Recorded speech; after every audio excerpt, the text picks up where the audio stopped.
Yeah, I tell you something, the old butt cheeks clench a little bit there, but you're getting used to it. There's just this whoop, this whistle, just like a jet coming in, and you put your foot down. As you put it down, it's there. There's no lag, there's no delay, there's nothing. And I tell you something, it's worth coming over to Copenhagen, because if our Porsche goes anything like this, with a supercharger in it, I will be stoked. Absolutely stoked. Bernie's hooked. A supercharger is definitely what the Porsche engine needs. And amazingly, after all those fish for lunch, Bernie fancies a couple of donuts. Coming up, the supercharger conversion turns out to be not such a quick fix. It looks like it's going to be a really late night. It's getting a bit cold, but I don't mind. Can't wait to see the potential power out of it. And will the 20-year-old engine survive such a huge injection of power? It's just like giving Viagra to a 90-year-old. French football superstar David Ginola has commissioned a Camaro-like car for his son's birthday. That's got a nice art to it, you know, it's an artwork. But he also needs it to shift. Under the bonnet must be some horses. So Bernie has decided to try a bolt-on supercharger to turn Leepu's beauty into a beast. There's just this whoop, just like a jet coming in. Back home, with only 7 days to go until the car reveal, Bernie's heading out of town to see a specialist supercharger fitter.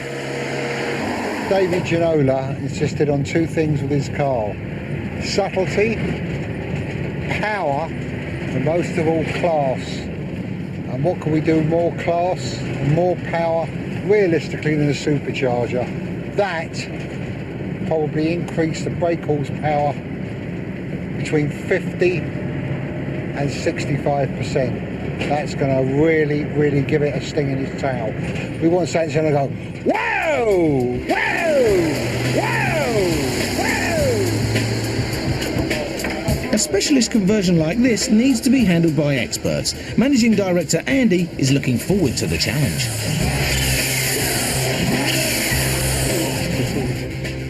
Let's just hope we can get some power out of it to match the muscle car look. I've never dealt with superchargers, so I'm quite interested about it. I want to see how it works, see how they fit on and things like that. It's going to be a really, really good day, I think.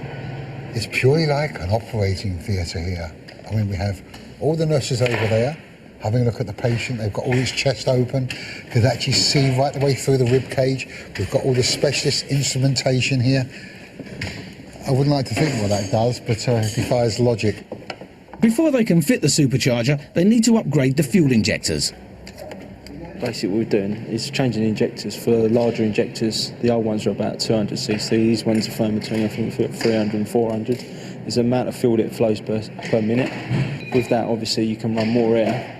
With more air, you need more fuel. Obviously, greater combustion makes the car go faster. Every boy racer, things like that, would love to have a supercharger on their car. And we're actually making a dream come true for David Ginola, and it's really nice. I can't wait to see the potential power out of it. But the whole operation is taking much longer than they expected. We've been here for the whole day, and I'm finding it really, really interesting, because I've never done a supercharger, things like that. It looks like it's going to be a really late night. It's getting a bit cold, but I don't mind, because I'm learning. It's really, really interesting work. Really interesting, and the boys really know what they're doing. Just learning. It's always good.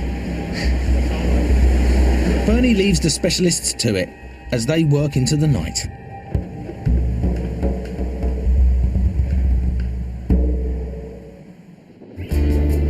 The next day, after sleeping on it, Bernie realises there is a major problem to deal with.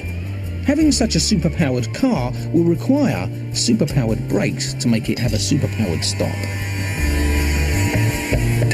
Ah, got you, bastard. Without good brakes to stop it, the car will be deadly to drive. Quite honestly, I think they're very, very under par, those brakes. We will uprate them. So the disc which we're going to put on are not going to be plain like that. They're going to be cross-drilled, right, and also have the grooves in, which obviously repel any brake dust and also repel heat. And also we're going to have a different type of caliper. So the modification they're going to do will uprate the brakes. We'll get about another 50% in overall braking, which will make the car 3 times as safe. He's removing the front and rear hubs from the scrapped red Porsche as a template for the brake manufacturer. We're having the calipers done in silver, and with the cross-drilled brakes on there, it will look superb. Absolutely beautiful. Once the supercharger and brakes are fitted, Bernie will road test the car again to make sure it's safe. So I'm on my way now to go and see a brake specialist, someone I know, someone I trust, who can sort these brakes out. Let's be honest, you can be the fastest bloody car in the world, but if you can't stop, it's bloody lethal. Bernie explains his concerns to managing director Jeff. What else we've done on the car is we've converted it now, we've put a supercharger on it. What I've got is a superb car with immense power, but I ain't going to be able to stop. We're going to give you brakes that are going to stop this car so fast you won't believe it. This car is going to stop on the 6 weeks. That is music to my ears. The brakes are machined from scratch, but should be ready by the time the car returns with its supercharger fitted and working. The next day, Bernie's off to check up on the progress of Ginola's car. He's keen to find out what power has been injected into the 20-year-old Porsche engine, which previously had just 163 brake horsepower.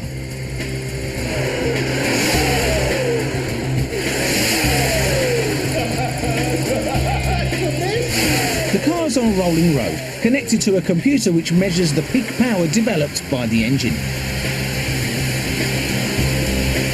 This is the exciting moment where Bernie will discover whether he's got enough extra power to impress David Ginola and get him to accept the finished car. This is a power graph, Bernie, for the car. We were aiming for like 240, 250 horsepower. Which would have been superb. Superb. But then we started playing around with the boost and we got it up to 268. And now, after another day of playing and sorting out a few other issues, we've managed to get 292 horsepower. 292? Yeah, horsepower, which is a lot more than what we expected. I cannot believe what you've got out of this thing. You've done me proud. You've excelled anything in my wildest dreams. Andy, seriously, mate. I'll give you my hand and I'll give you my respect. No problem. Bernie's thrilled. This is the most powerful engine the chop shop has ever built. It's truly a beast now. 292, holy. We've created a monster. I tell you, that's got so much power, I reckon that'll go like that, up the bleeding Eiffel Tower. Cheers, guys. Thank you so much. Desperate to show Leepu their new high-performance animal, Bernie bombs back down the M4. But suddenly, disaster strikes. Driving down the motorway, all happy, going towards London. Guy pulls up beside me, goes to me, pull over. I thought, well, we've got a flat tyre or something. I pulled over, he says to me, got a lump of your car just falling off on the motorway. There it is. I've got it. Oh, fucking hell.